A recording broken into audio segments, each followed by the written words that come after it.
My role specifically with the Spanish team is to teach a bunch of kids how to sail an F50. Right now we are performing, so why would you change a winning concept? Thanks, guys. Good job. Honestly, the Spanish team right now doesn't know what the future looks like. Come on, come on, come on, come on, come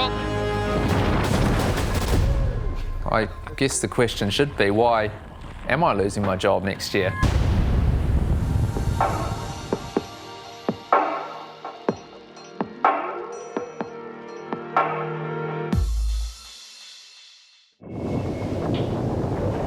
SailGP is nation versus nation in identical high-performance boats. You've got athletes flying over the water at up to 95 kilometres an hour.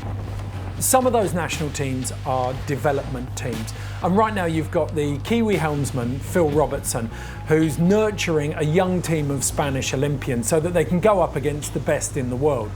But that job is set to expire, and the question then is whether or not Phil Robertson still has a seat in SailGP.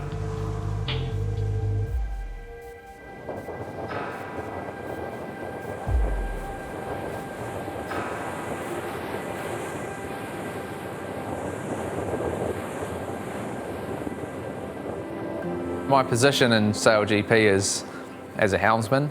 I'm a New Zealander. I live in Sweden. My role specifically with the Spanish team is to teach a bunch of kids how to sail an F50. The interesting thing with Phil is that he's sort of been bounced around between teams a bit. You know, he started with China in season 1. When that team was replaced by the Spanish team, he naturally just moved into the Spanish team, and he's like, right, I've got to train new people once again. We have a new leader in SailGP season 2 with Phil Robertson in the Spanish. After 2 events, he's leading the season. Hey, Phil, got to give you some great news, though, just coming across the table. You and Spain are now leading the series. You go into first place overall. Well, that's good news, but look, it's going really well. We're progressing, very fast. I think that, has surprised a lot of people because there's a lot of big names in this fleet, and there's a lot of people with a lot of experience. And for me, the big question is Phil going to keep driving this boat all season, or is Geordie going to come in and drive the boat after the Olympics? And I think right now you'd be nuts to pull Phil off that boat. Rio Olympian Jordi Jamar launched with the Spanish SailGP team back when it was announced. He's away again now on Olympic duty ahead of the Tokyo Games. But once he's done, you know that he's expecting to jump back in and take the wheel. Let's be honest, you could not jump on an F50 now in a helmet. You couldn't. It'd be all over, the ride height and everything would be all over the place. Bueno, no todos, no. Es una oportunidad muy grande para nosotros. Nos dieron esta oportunidad ahora y... ¿Qué sientes al ver tu nombre al lado de esos grandes cracks de la vela? Cuesta de creer, ¿no? Hoy, cuando me he despertado, realmente... hoy vamos a presentar un equipo español de SailGP, ¿no? Es algo que, bueno, se me pone la piel de gallina. But now, Phil has got that team performing so well that they're in with a shot at the overall title, which means there's going to be some very difficult discussions happening inside the Spanish team. Honestly, the Spanish team right now doesn't know what the future looks like in terms of who is going to be the driver for the Spanish team. Obviously, Phil is a great asset for the Spanish team, and we have to decide what we want to do. Do we stick as a team that's performing? And right now we are performing, so why would you change a winning concept? Yeah, I guess the question should be, why am I losing my job next year? If I was to list the best drivers in the world, the names that would roll off the tongue are Pete Burling, Nathan Outridge, Tom Slingsby, Jimmy Spittle, Ben Ainsley. They're the ones that immediately come to mind. To be honest with you, I was a bit sceptical that Phil would have what it takes to win. When Russell picked Phil to lead the Chinese team, I think many of us thought, wow, that's an interesting choice, because I guess Phil doesn't get mentioned very often because he's never competed in the Olympic Games like the majority of the other helmsmen. And then the other top sailors in SailGP have come from the America's Cup background, which again, Phil, hasn't entered before. So Phil kind of flies under the radar. Great sailor, but hasn't been in the other main competitions that we've had over the last decade. If he establishes himself and beats these other top sailors in equal boats, then there's no question he can stake a claim to be considered amongst them, or at least mentioned in the same sentence.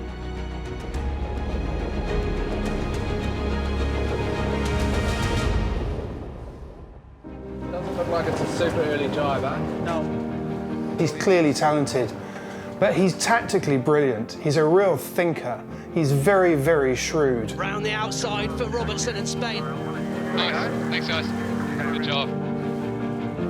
Take out the French for me, mate. They're gonna take them out. Perfect. Yeah. Thank you, Denmark. He's a really nice guy off the water. In fact, I often describe him as the Daniel Ricciardo of the sailing world, really. He's smiley, he's affable, he's a very easy person to like, he's articulate, he's got a real passion for the sport. As a journalist, you tend to pick up on these things as well, and he's always great fun to interview because he doesn't just give you stock answers. He really feels it, and he really believes what he does, and he does it with a smile as well. So, no, he's a good guy. What do you got, boss? Phil's best qualities. I think he's a very human helmsman. In the beginning now he's leading the team, and it's something he does naturally really well. You see that he has got experience with skippering teams, and he's got great humor when he wants. Not always, but when he wants. We were late, but we still passed 3 boats. Mate, we were 15 seconds late and it was our best start. All right, game plan for today. He does have humor, and in training sessions, whenever things are going well, we always have this little touch of good humor and some good jokes within all the team, shore team, sailing team, all of us, which I think is something very valuable and very, very important for sharing this journey and really enjoying it. Tomorrow, Mediterranean, no shirt. He's a good guy to interview, he's a good guy on the shore. On the water, he changes. Okay, stand by jibe, stay there. Okay, stand by jibe, board. Guys, he can't be clear, he's still behind it, he's still in front of us. Great. And he really gets a sharp focus, and he's extremely determined, and he's almost a different person. Okay, ready to pop? Yeah. 3, 2, 1, pop. Yeah. Okay, coming down. Protest. Flag that, yeah. Yeah. Sometimes he takes big risks. We saw that in Sydney, we saw that in Bermuda. We even saw it in some of the early days in San Francisco in season 1.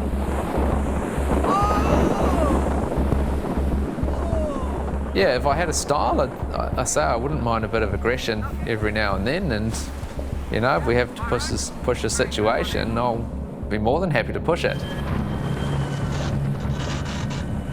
Stay there, Diego. Listen to me a second, Matty. Tell me when you're max. Tell me when you're max. Runners up, runners up, runners up. I don't care, runners up. Come on, come on, come on, come on. If there's a gap, he'll punch it. If there's an opportunity to take a gain, he will. Not saying the rest of us don't do that, but for sure he's not intimidated by the rest of the fleet. Sometimes I do think we have shown to push things far, like in the Bermuda start of race number 5. It was a close call. Honestly, I think the one weakness that Phil shows at the moment is that he still doesn't know where the limit is, and so he'll still push that tight situation. We saw in Bermuda, he pushed a really tight starting situation with the French. Big work, big work, big work. Oh, big incident there. Surely a protest on the Spanish crew forcing his way in there on Besson. And was a little bit dangerous and reckless in that situation. And then once again in Taranto, we find ourselves in a situation with Phil where he was trying to push his way in at the start. He was really hoping that we were going to give way and bear away at the start. And instead, you know, we held firm, we had the right of way in this situation, and then we started when we wanted to. Can Robertson fit in at the top end of the line here, or will he be shut out by Outeridge? Really, Nathan? Don't do it, Nathan. Get serious, mate. Attacking. I'd probably take it as a compliment because he thought we were a threat to being in the final against them. So that's a nice place to be, you know, when you've got a guy with that much experience in these boats considering taking you out because you might beat him. So thanks, Nathan. Compliment accepted. You know, I've heard Phil mention that, you know, he felt it was a compliment that we intentionally took him out. And if that's how he feels, then that's fine. Japan did a bit of a dirty on us here at the start and I guess kind of ruined his start, but I guess he didn't want us in this final. You've got to feel sorry for Phil Robertson. It's not his name on the side of the boat. He doesn't get to go to the press conferences and he's not on the posters. He's handing over all of his expertise, all of his skills, and he's getting none of the credit. Actually, I've never spoken to him about it. I remember the moment where everything started for the Spanish team. And that boat came from the Chinese and his name was on it. And then all of a sudden, before the event started, his name got ripped off and mine got sticked on.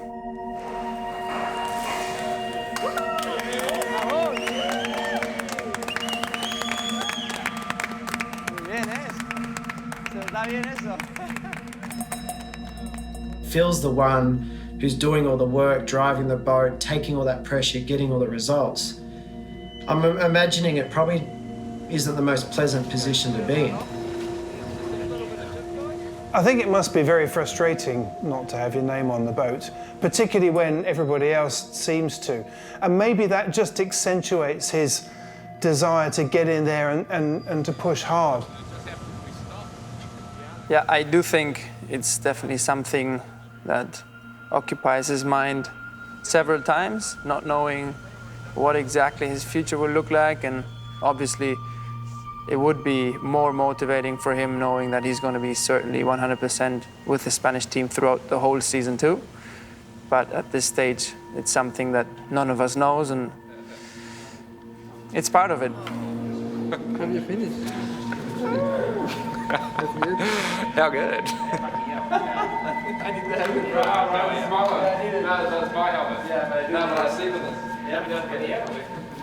I guess in our team, I am the skipper of the team, but on paper, I guess we're trying not to make me look like the skipper of the team. My role is, I guess it's not extremely well defined in terms of a media sense. People are always asking me, oh, when's the Spanish guy going to take over helming the boat, and put someone on there with no experience, and suddenly you've got a team that was probably performing that might not be anymore. Like, is that good for a team or is that bad for a team? And that's the questions we're going to have to ask ourselves. Go for the hook. I think the best qualities Phil has is his work ethic. He's got the talent. He didn't have the same opportunities as a lot of the other sailors. You know, to get to the Olympics, you need to have great funding. You know, and that isn't always available in New Zealand. So Phil went the other way, and he's just fought his way into this, and you've got to respect that. He's got to where he is today the hard way. He gave up life in New Zealand to survive in the European racing scene. SailGP, mate. They want to see what we're doing here in Sweden. All this moth training.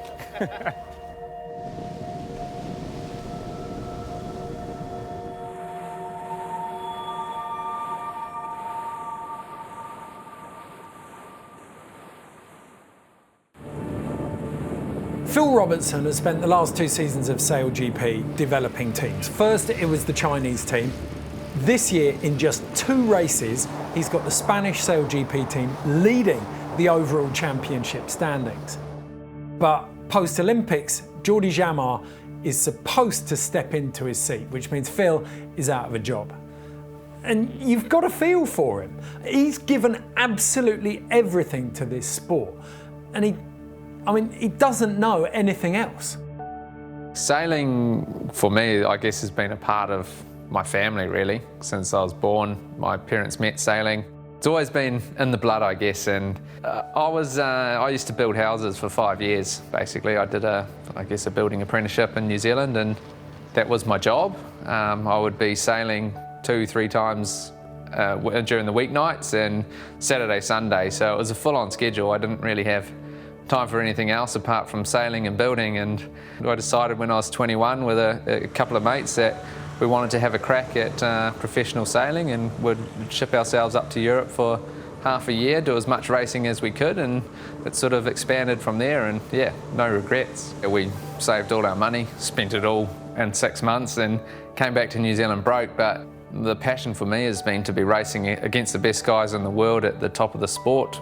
It didn't cost a lot of money either, because yacht clubs had boats, and you sort of, you would pay an entry fee and get given your boat, and you would be staying in a youth hostel or on someone's couch, and it was good fun. It was a lot of fun to begin with, and I guess I live in Sweden now, and yeah, what brought me here was match racing originally. I've probably done 10 or 12 Match Cup Swedens, and and obviously I fell in love, and here we are.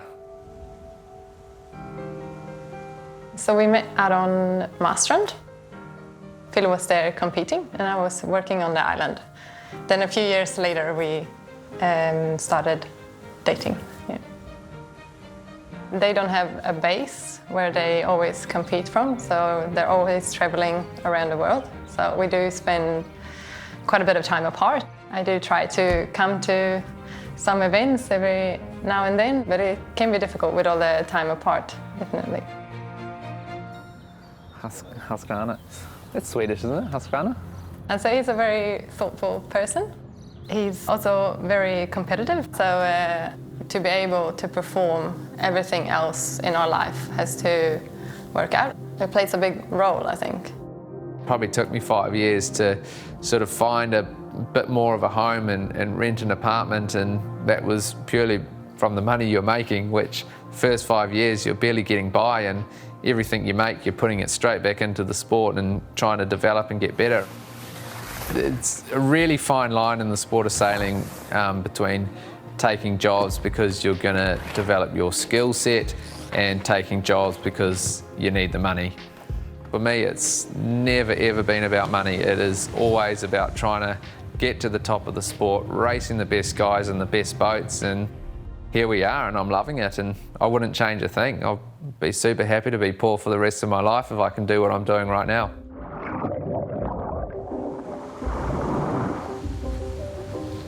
Life for me, between events, is all about training. It's about trying to keep developing your skill set.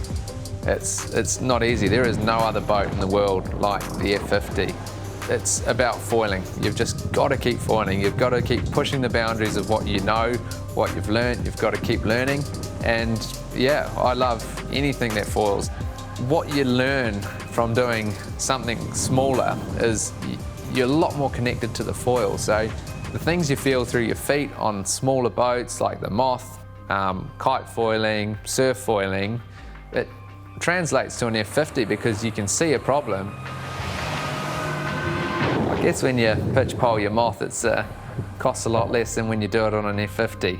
Unfortunately, it's not quite the same. The consequences are a lot more, obviously, in a bigger boat.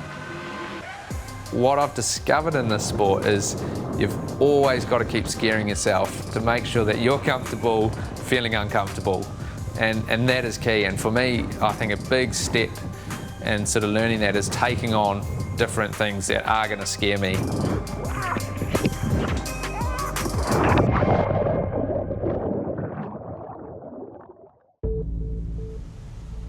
It's a really difficult position when you are sailing for a team or a country that is not your own nationality.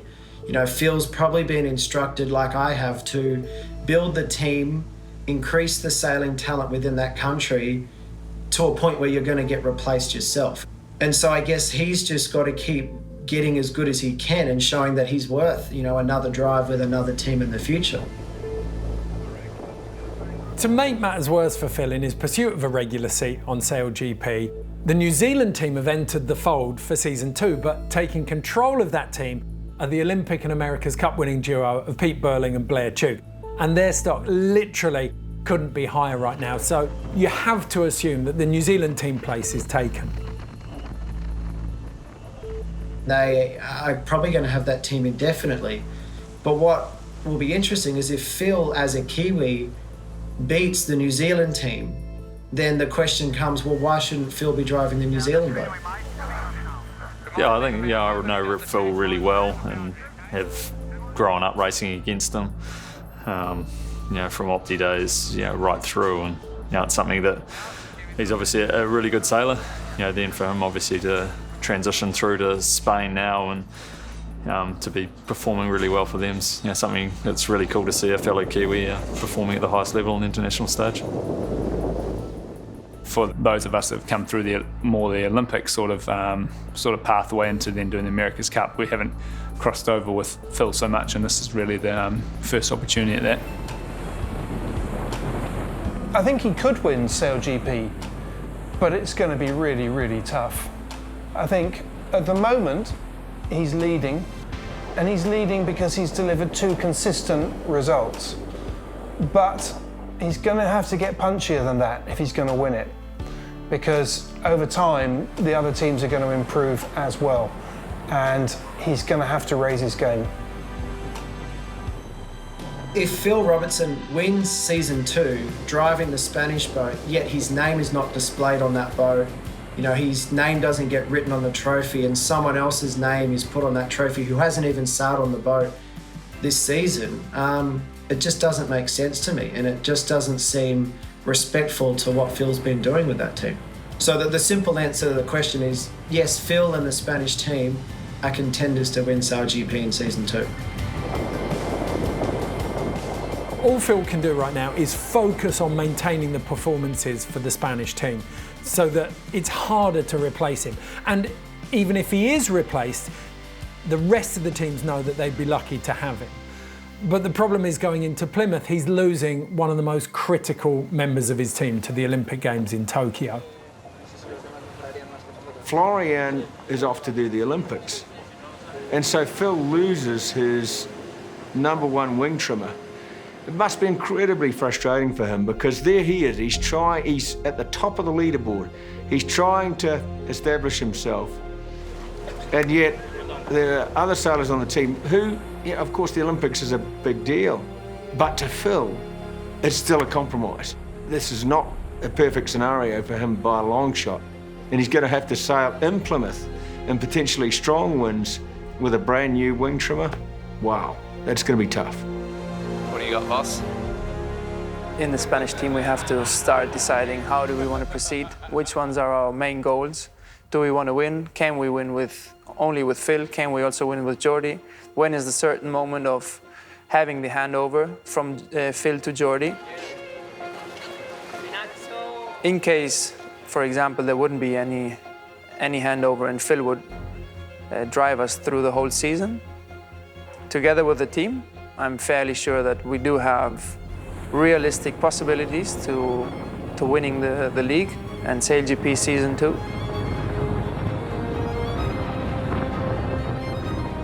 Everyone is fighting out there for a job, or they should be, and I think that's the way it's got to be, and that's the attitude I've always taken into it. Having more than a year contract with the team is unheard of in sort of my realm of sailing, so you're scrapping every day to keep that job and make sure you're performing.